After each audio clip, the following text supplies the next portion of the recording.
as the coordinating assistant. And the gist of what I do around trips is a lot of the logistics and behind the scenes, and collecting all the information that we need, kind of being a point of contact for trip participants, airfare, all kinds of little detail oriented things. And then just if anyone has any questions, always feel free to reach out as well. So, and that I believe, if James, did you already introduce yourself? I kind of came on a little bit late. Not quite yet. So I'm James All Abbott. right, I'm in so Global James. Missions Engagement, and I do a lot of miscellaneous things. I do some of the training. We have a podcast that you should jump onto, Bridging Cultures podcast. A lot of good content on there. I help with any of the events that you see, like the reason you're here for our global trips promotion on this Sunday. I take charge on those things, and just kind of support the team in any way I can. So, Sheree, we're going to pass it over to you and let you lead us through the next little bit and help us out with teams or trips. Great. So my name is Sheree Reese. I've been on staff and global missions since February of 2011. And I kind of oversee all of our global missions and get to work with an incredible team of staff and volunteers and partners from around the globe. And so I'm just going to kind of go through a little bit about how we partner, the different things that we do on trips, kind of show you what lodging looks like and food, and just kind of answered a bunch of those questions that maybe you've had no idea what a surf trip looks like, or you've been on a surf trip before, but it was different locations. So what's it like here? That type of thing. The first thing, so I'm going to go ahead and share my screen. Let's see if I can. Let's see. All right. Does everyone see it? A large, beautiful picture. Okay, perfect. All right. So I just wanted to start. I think a lot of people know the vision for our church, which is to be a church that reaches out to non-nominally religious and helping them become deeply committed Christians. And our part in that is just living out that call to serve Christ in the world through transformative partnerships. And so, when you talk about what does that mean, it means that we just don't go to different locations and go there for a week and gosh, that was a lot of fun. And then we go someplace else and check out something else. We really create these very long-term relationships that include a lot of relationship building so we can get trust, because we found that if you don't have a foundation of trust and you are sitting in a power position, which people in the US usually are considered a power position because we have more money than most people do in other countries around the world, they will say yes to whatever you suggest because they don't want to upset the donor or the person that's in that quote unquote power position. So we work really, really hard. We don't like being considered in that area. We really want to look at each other as equals. We all have equal gifts. We all have amazing resources and abilities. So we try to steward that very carefully and ensuring that we come in humbly, we come in and ask questions, we come in and learn, we come in and listen, and spend a bunch of time trying to build that trust so that if we have a dumb idea or a dumb question, they don't think, oh gosh, that's what we want to do, or that's what they should do, and say yes, that they're able to say, oh, well, yeah, that's not going to work here, or that's a bad idea, or we would never do that, or whatever. And we try not to suggest things, but just as you're in conversations with people, gosh, do they even know that there's this really cool microfinance app that's available in Africa? They didn't even know that, but when they heard about it, they're like, wow, that's awesome. Let's do that. So there's just this really fine line. So one of the things that we do in the country is these transformative relationships, and these strategies is by empowering the local leaders so that they can have not only personal transformation, but our participants can have personal transformation, and then that there's community transformation. And all that takes place because they are leading it. So like I have a little bus there in the corner. That's just a reminder that they're the drivers of the bus. They're making all the decisions on what we do and how it's done. We just get to come along for the ride. We get to be the cheerleaders. We get to partner with them. We get to walk alongside them. We get to serve with them. So that's just something that helps us remember that the importance of that. And I'm going to show a quick video. Let's see if I can get it to work. Shoot. Let me stop. Oh, there we go. Hold on just a second. Sorry, I'm working through the technology on this. As I do that, we do this holistically through 4 different pillars. And so those pillars are education, and that could be from preschool to like university. It is health, which is like clean water. It is nutritious foods. It's medical. It's education on, wash and sanitation and things like that. Economic empowerment, and a lot of that is village and savings groups, as well as empowering local leaders. And that's inside the church as well as in the community. And we found out if you work in those different ways altogether, the community can start coming up out of poverty, or slowly start, creating savings and being able to do things for themselves. If you only do one of those things, then they don't, it's really hard for them to start moving, that community to start moving forward. So if we just focused on, like, this picture here is permaculture. And so they have this great nutrition, they have food year round. But if we're not helping them support, or helping support them, or walking alongside them with creating nursery schools, then you have kids that go to school in kindergarten or first grade that don't know their letters. They don't know how to read. So they're just way behind the curve, especially in rural areas. And so they all kind of build on each other. And so this video that I'm going to share is kind of an example of the importance of doing with and encouraging and allowing them to lead and do themselves, as opposed to us doing it for them. So can everyone see a person on a bike? Okay, great. It started with an idea, a simple act in response to a call for help. It started by listening, because everyone has a voice, because we all deserve dignity, because people are willing and capable. Empowerment requires much more than a single transaction or temporary assistance. An opportunity to flourish does not start with a handout. It starts with a job.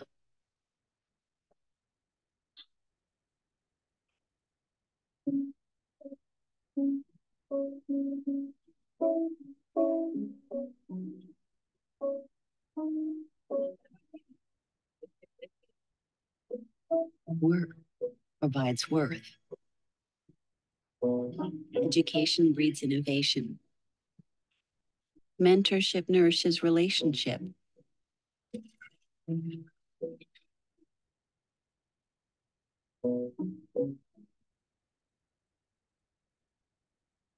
It's about investing in the whole person, because people are worth it.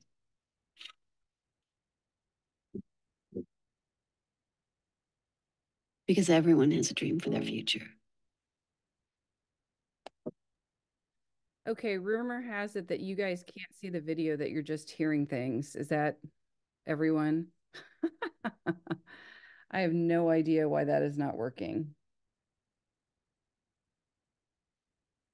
Sorry about that. It was a video showing a bunch of people like knitting, sewing, that type of thing. But hopefully you still got some of the importance from that. I apologize. I don't know why the video is working. We will try doing a video again later. And so if that doesn't work, we will punt and we will do something different. All right, let's go back to the PowerPoint. All right, so the $1 million question. Lots of people ask before they sign up for a trip. What is, like, the first question that pops into your head, I'm guessing, is what will we be doing? And the reality is when you tell someone you're going on a trip, or when you get back from a trip, the big question is, what will you be doing, or what did you do?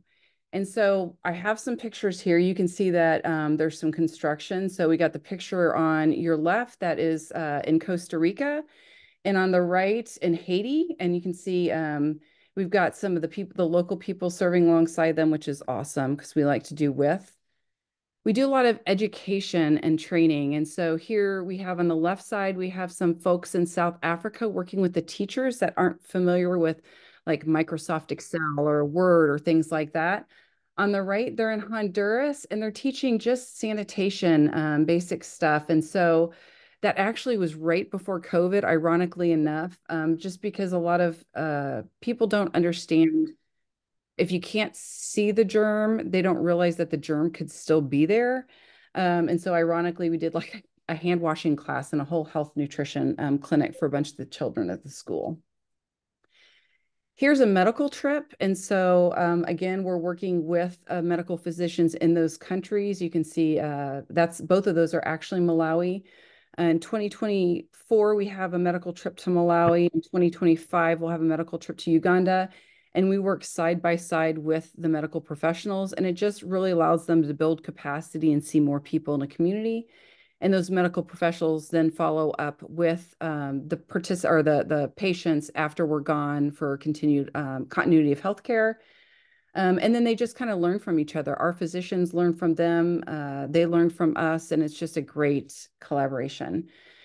Teams also do other things, workshops and empowerment and, in working with kids, a variety of things. But the reality is it doesn't necessarily matter what you're doing, which I know sounds odd. Most people say, I want to use my gifts and skills to serve, which is great and noble and noteworthy. But the reality is the most important thing you can do is you can come alongside someone and then you can encourage them. A lot of the people in these communities are in poor areas. And so they don't get to go on vacations. They don't get to necessarily have downtime and step away from the challenges they face. So to have someone just come there and just say, man, you are awesome and we care about you, is one of the important things that you can do. Everything we try to do is we try to empower them. So if we're doing something or training something, we allow them to lead as well. We want them to know that they are smart and they have incredible gifts given to them by God and that they are important and valued. We have fun together. We laugh, we dance, we sing. Fun is just something that can help anyone through anything, is to just have those moments where you can be together. We build relationships, we connect cross-culturally, realizing that just because we're very different, we're all very much the same. And then we connect. So we spend time just learning about each other, hearing each other's stories.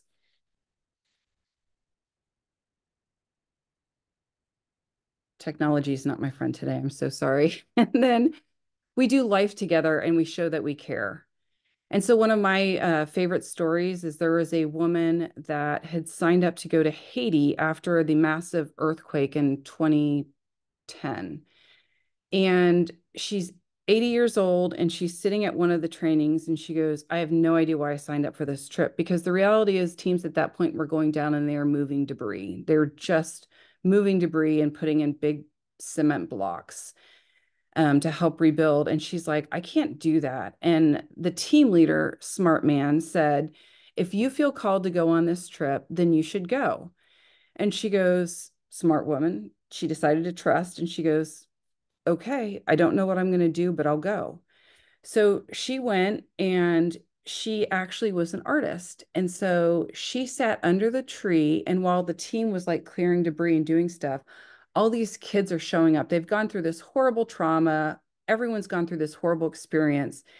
They show up and she was sitting under this tree drawing caricatures of the children. These are kids that have never had a picture of themselves or drawing of themselves. So literally the woman who went thinking she had nothing to give and nothing she could do was probably giving the greatest gift by spending time with these kids and giving them this caricature of themselves. So any trip like that you look at and you think, well, I don't think I have the gifts or skills to go on this trip, but I'd really like to go on this trip. That is the trip for you. Just trust and do it. Okay. So some of the nitty gritty things people want to know, like I had someone this past weekend that say, I can't sleep on the floor on a mat. I just can't do that. No problem. You do not have to sleep on a floor and a mat. These are pictures of two of the sleeping accommodations that we have. Actually, both are Africa, but they're both represent all of them. Some of them are actually a little bit nicer. I don't think any of them are really more like worse or more challenging. Maybe Costa Rica, because there's not tile on the floor, it's a cement floor. But you might be in a bunk bed or you might be in a regular bed. So you can see that they're simple, they're basic, but they're very nice. They have everything that you need. It's not like you're going to be sleeping on a mat on the floor.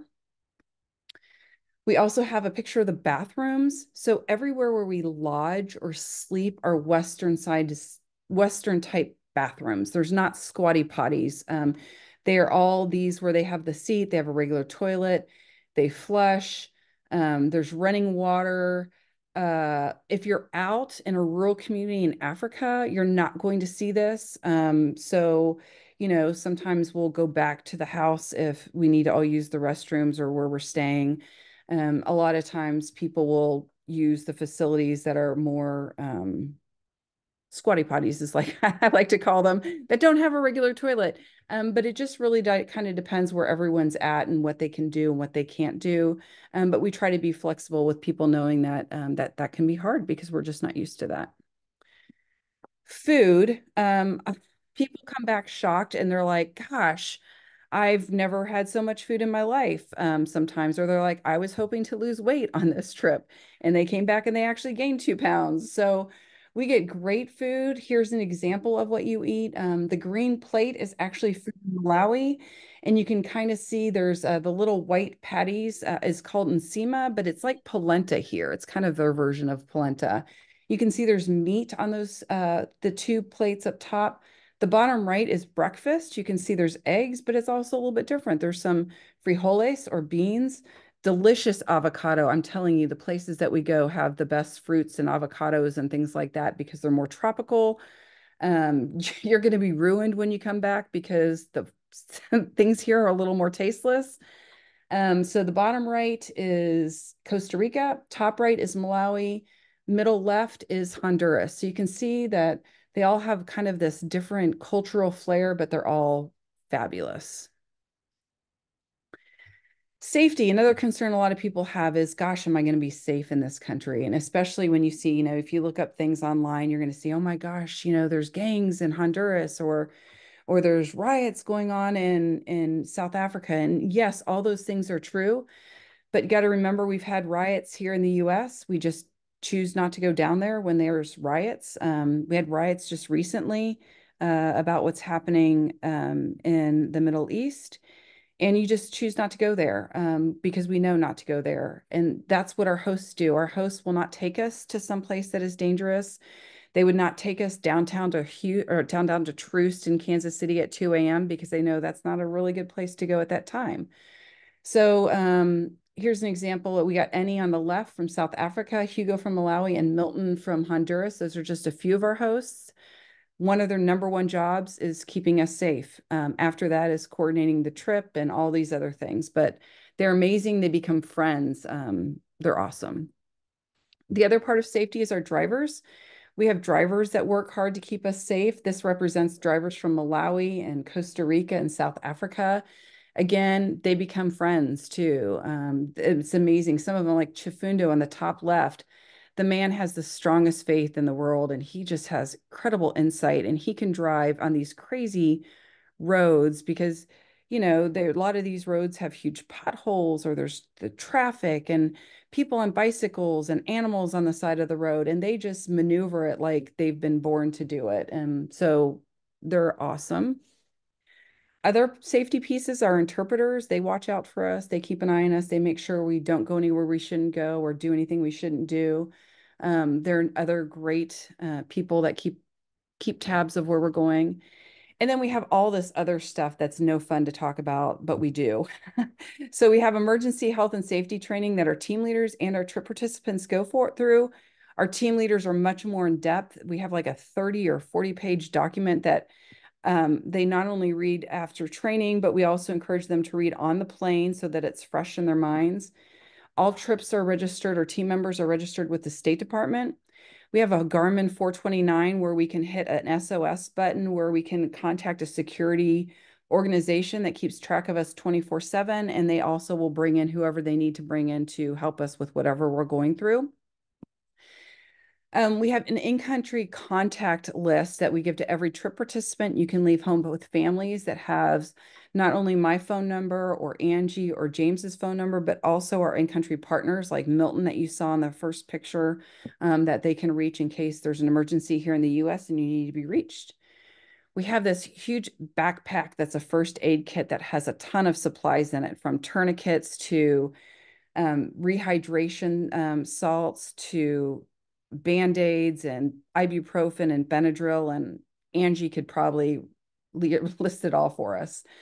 And then we also have conversations with our hosts. So for instance, one of the communities we were going to in Honduras last summer, they were having higher gang activity than they normally have, and they didn't think it was a good time for a team to go. So our host said, you know what, let's change what we're doing and let's have the school members and families come to where you are in Tegucigalpa and let's do something there. So literally 2 weeks before that team went, we completely pivoted and everyone was so flexible and we didn't go there. It is safer now, and the police have come in and the gang activity is much more mitigated. So I'm going there in a month and we will go to Ciudad España if everything remains the same because it is safe. So safety is number one, relationships is number two, doing whatever the task that we're doing in country is priority number three. And then finally, everything that we do from training to safety, we went through a certification probably like 8 years ago, and we keep getting recertified, called Mission Excellence. And they have 7 parts of that certification that we had to get approved on. And we changed like so much, like almost everything that we did to get certified. And we're always working on best practices. And those 7 aspects are being God-centered, having empowering partnerships, doing things by mutual design, having comprehensive administration, qualified leadership, appropriate training, and thorough follow through. So we don't wing it. Barriers. So a lot of times people have different barriers or reasons that they're not going on a serve trip, and we totally understand that. And we've really worked to try to overcome some of those. So I thought we might go through some of those today. One of the first barriers is time, is being able to take time off for work. So our trips are usually 8 to 12 days. If you're going to a trip in the Western Hemisphere, so think Latin America, Caribbean, that's normally an 8-day trip, like a Saturday to Saturday, which requires 5 days off of work. If you're going to Africa, because those flights are so much longer, and a lot of times we extend with the cultural day, which is a safari, that can be more like 12 days. If you don't do the safari, it could be 10, and that requires about 7 days off work. With that said, we try to get creative sometimes. So like our trip to Uganda this summer, we're leaving on July 4th. And so July 5th is sometimes a holiday. So we try to mitigate having to take more days off, and then you're only taking that 1 week off instead. We have 16 different trips over 9 different months going this year. So in hopes to find maybe a trip date that might work for you. And then an example we had is we had these 2 men that were planning on going to Honduras, and they ended up getting new jobs about 2 or 3 months prior. And they're like, oh my gosh, we're going to have to back out because we just started these new jobs. And we're like, well, have you talked to your boss or your HR department and told them that you're just not going on vacation? You're actually going to go and serve in these impoverished community, and you're going to, these are the different things you're going to do. Would you be willing to talk to them and see if they'd be willing to let you go? And they're like, oh yeah, that's a great idea. So they literally, kind of wrote up a thing, what they're going to be doing and where they're going to be going and why they wanted to go. They went to the HR department of the new company and their new boss, and they're like, oh my gosh, that is so cool. We love that you are going to go doing that. Yes, go ahead and do that. You got the time off. And I think one of them even like gave them paid time off. They're like, you don't even have to take vacation. Like, this is awesome. Go do it. So just because you think you don't have vacation or because you start a new job, that doesn't mean you're out. Sometimes bosses or HR departments think, man, this is a valuable experience, not only for you, but we think that's a value opportunity for leadership opportunities for our business. Another barrier is cost. So I went and kind of listed the range and costs of all the different places that we're sending teams right now. So you can kind of see from lowest to most expensive. So the reason, you go from 500 to 1250 is because the 500 is only 5 days, whereas the 1250 is 10 days. It averages about $100-ish a day, $125 a day. We found almost no matter where you go. And then you add in flights. Flights tend to be the big impact on what's going to cost a trip. With that said, if you want to fly to any of these places, the flight is going to cost more if you go in June, July, or August. So if, that's an issue, gosh, I would love to go somewhere, but I can't afford that biggest flight. Go on a trip that's in the fall or in the spring. Those flights are usually less. Again, we don't want funds to be a barrier, so we have different scholarships available. There's the Hamill Scholarship that's really focused towards young adults. Seward Scholarship's really focused on getting first-time trip participants go. That's an automatic 10% if you apply to it. And then we have an economic hardship scholarship. So if you apply for a scholarship and you only fill out the first half, and it's your first trip, your first time trip participant, I think it's 20% off. I apologize. You'll automatically get 20% off. If you need more than that, fill out the economic part. It is completely, I can't even think of the right word. It's completely anonymous. Angie takes care of that and sends that out to a scholarship team so they don't see any names. It's assigned a number. And then they have this grid that they fill out based on, student loans or money in savings or income or all those different things. And then they will award 25, 50, or 75% or none based upon the economic needs filled out. The other barrier is you don't know anyone. I am an introvert and I don't want to go on a trip if I don't know anyone. I might go if someone goes with me, and it is fabulous to go with a family member or someone you know. But it's amazing that I found that the people that jump out and don't know anyone and just say, you know what, I'm just gonna do this. I'm gonna take a chance and I'm gonna go on this trip. You come back as a family. You go as people who don't know each other, but we have trainings in advance to get to know each other. We do, fun little games and activities just to try to break down those barriers. So that by the time you get on the plane, you've already started building those relationships and friendships with people. And then by the time you return, you have all these inside jokes and stories. And we have teams come back that literally have been doing Bible studies together or book studies or getting together to play games for the last 8 years. And it could be quarterly or annually or monthly, just whatever works for that group. But literally, it's okay if you don't know someone. In fact, huge kudos to you. All right, experiencing Ubuntu. It's another video. I'm not sure it'll work. We'll see. We'll give it a shot. But that is a term, Ubuntu is a term in Africa that basically means I see you and we care about you, and it talks about the interconnectedness of individuals. And so we had a team in South Africa recently and this past fall, and they interviewed some of our trip participants and said, hey, what do you think? What do you think about being here? What's it like? And so I'm just going to show you a quick response, and we will see. James or Angie, text me if this video isn't working. If you guys can only hear it, and I'll stop it. There's no sound. Kansas City, Missouri, actually Leawood, Kansas. And just wanted to talk a little bit about my experience in Moy Plaza yesterday.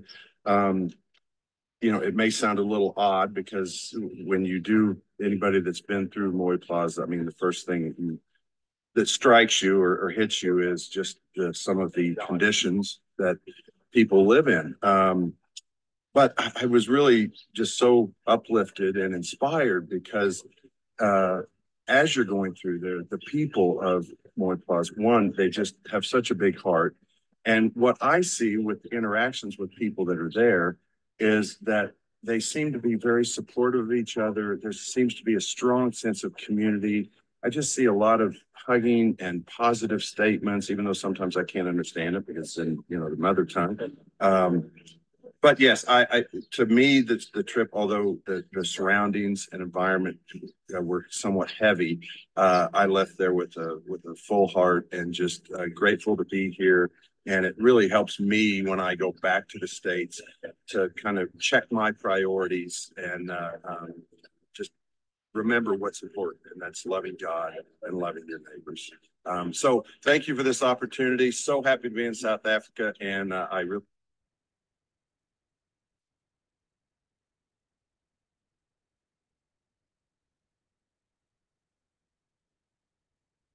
All right. So John, actually, that's John, and he went to Malawi with the fall team. He stayed and toured around Africa, and then he went and joined the South Africa team. And that was like the end of his South Africa trip. So he had to have been exhausted. But I just thought that was so cool that he did that. It was an amazing, I can't imagine. And then finally, you do get to experience cultural opportunities when you go. The top two pictures are two different cultural opportunities in Honduras. They go to the Christ statue, and then on the top right, and then they climb to the top of this hill in Donley, Honduras, and they go through this great opportunity just to the Stations of the Cross and just experiencing what that looks like, looking over the community. And then bottom right is Costa Rica, one of the parks there, and bottom left is a safari in one of the African countries. I'm not sure, I can't remember which one. I think Malawi. So there are opportunities to experience the culture while you're there. And that's all I have. So we're at questions. Fast overview. Yeah, Sheree, thank you. So if anybody has a question, just go ahead and mute and jump in, and we'll try to address any of those that you might have. If you need to go, feel free to go. But if you want to stay on and ask some questions and chat, we're here for you. I just wanted to make sure, when I was out there, I visited the church last year. I live in Florida. You can probably tell I'm from the South with my accent. That it is okay for members, non-members to go on these trips. I am United Methodist. So, and I asked that, and that's still true. Is that right? Yeah, we'd love to have you. Okay. Okay. Great. Okay. Thank you. You bet. All right, I see a question about, do you arrange air travel or do we do that? So we do the air travel, except for Costa Rica. A lot of times we're kind of doing a combination of both. So a lot of people tend to want to stay extra in Costa Rica. So sometimes people do their own, or we send a lot of families there and they want to use frequent flyer miles. For all of our other contacts, we do reserve those so that everyone's together going in country on the same trip. If, for instance, you want to go to South Africa and you're like, gosh, I would really like to go down to Cape Town while I'm here. What you would do is you would just tell us, hey, we would like to stay 3 extra days and come back on this. And Angie, bless her, will keep track of all that with our team leaders, and she will work with our travel agent to make sure that you still go out with the team. We always encourage you travel to the location with our team. And if you are vacationing after, that you do that after, and then she will set up and book your return flight. And the reason we always encourage you to do the serve trip first before vacation is vacation, we get to choose whatever we eat. You're usually in nicer hotels and we're on our own schedule doing our own thing. And it's hard to go from this, you know, doing whatever I want, eating whatever I want, to this, okay, we're going to do this together as a team, and we're going to eat this together as a team, and we're going to be in a bunk bed. So we always want to do the serve trip part first, and then you can celebrate at the end with whatever vacation you want to do. And I think I saw another question, are there certain shots to get? And so it really depends on what country that you go to. The only one requirement is Uganda, you must have yellow fever. Otherwise, we recommend you talk to your physician or you go to the travel clinic and find out what you need. We are not allowed to recommend because we are physicians. I can tell you that most of the places I go, I can tell you what I have been recommended to get. Most of the places I go, they recommend that I've gotten it. I have make sure my tetanus is up to date. A lot of them, it's been recommended I get Hep A and Hep B, and typhoid, I believe, are a lot of the normal ones when you travel internationally that are recommended. Can a 17-year-old go on a trip? So all of our trips have different minimum ages. Costa Rica is a minimum of 8, I believe. Honduras is 14. South Africa is 14. I want to say Malawi is 16 and Uganda might be 16. They should be all listed on the trips, on the trip webpage, core.org/trips, as you can go there, or you can click on the link in the chat I've seen pop up. And those, Sure, there was one just above that, the medical trips. Are they just Malawi and Uganda? Can you answer that one?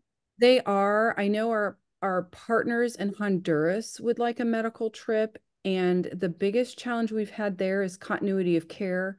So I think we would do an eye vision trip or a dental trip, but medical, we must have continuity of care, and we've had a hard time finding that in Honduras and the communities that we're in. So once we can solve that with our partners, then we would be happy to do that.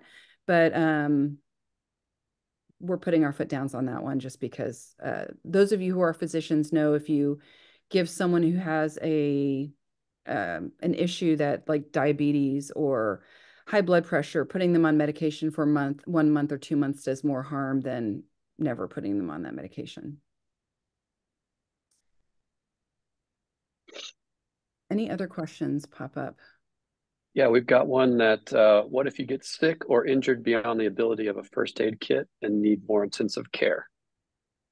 That's a great question. So we actually had a gentleman in Honduras who had to who was having heart issues, and so the person who is our first aid person said, "Gosh, you know, I think we need to get them to a hospital and be seen." And so our host or our driver and the team leader and the person left the team in charge with other interpreters, things like that.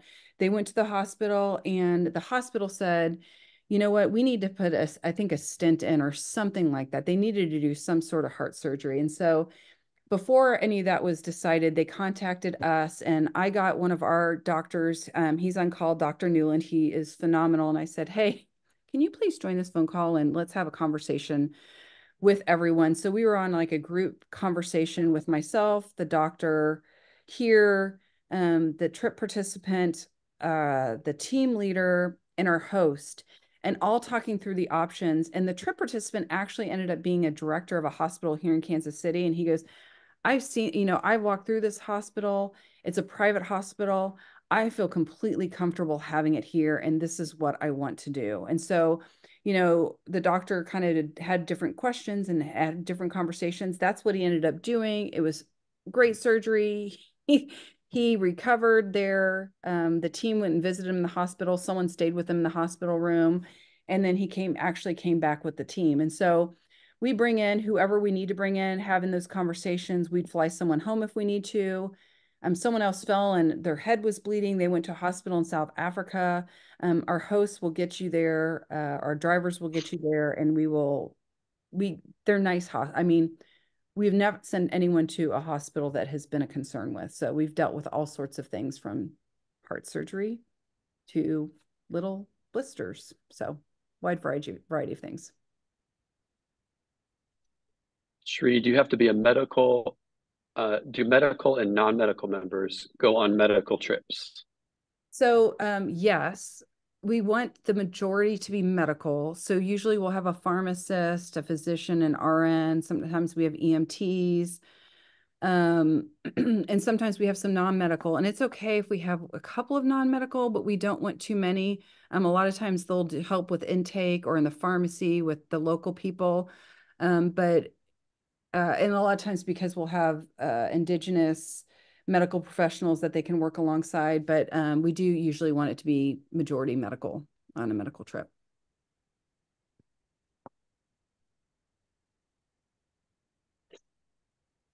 Okay, I think that we've addressed all the ones in the chat that I can see. If anybody has any more, feel free to drop them in. Does anybody have a question they didn't post that they'd like to ask? And then you can also, I know James is going to send a follow-up email. So, and you may have already gotten emails from him. You can email him, he or I or Angie at any time. One thing to keep in mind, James and I are leaving for Uganda on Monday. And so we will be out and about and won't be around to email. So it may take us significant time to get back to you, but we will respond. And I did see one other question pop out about insurance. So there is trip insurance and there's health insurance. Trip insurance, meaning if you want to make sure, like if something happens at the last minute and you can't go and you want to be reimbursed for that trip, that's something you would get on your own. Health insurance for while you're traveling, we do get something called Faith Ventures for every trip participant. It is secondary insurance if you have a primary insurance. So if you already have insurance, you will go, you will pay for it in the country, whatever, which just so you know is usually like 1/8 of the cost that we pay for here. Your insurance would reimburse you whatever is not covered by your insurance. Faith Ventures kicks in and will cover the balance. If you don't have health insurance, Faith Ventures is in your primary insurance. It will cover the balance. So it's awesome health insurance. And that is covered as part of your trip fees. And we just do that automatically. Well, Angie does that for us automatically. Hey, Sherry, this is Brenda. So one question about the prescription bottles that we get. Are you collecting those for your medical trips? No. No, they are way too bulky and end up being a lot of waste in the country. We actually just put when we do them, we do little like plastic baggies that we just put stickers on and we use those. Much easier to travel with. Okay. And my experience, because I just experienced this, I was on vacation this summer. I fell and broke my leg. And my insurance here in the States would not cover anything on that trip. So you probably should check your health care here. So Faith Ventures would have then kicked in and covered that. Okay. And then do we pay for that or is that the charge? Okay. Charge, yep. Okay.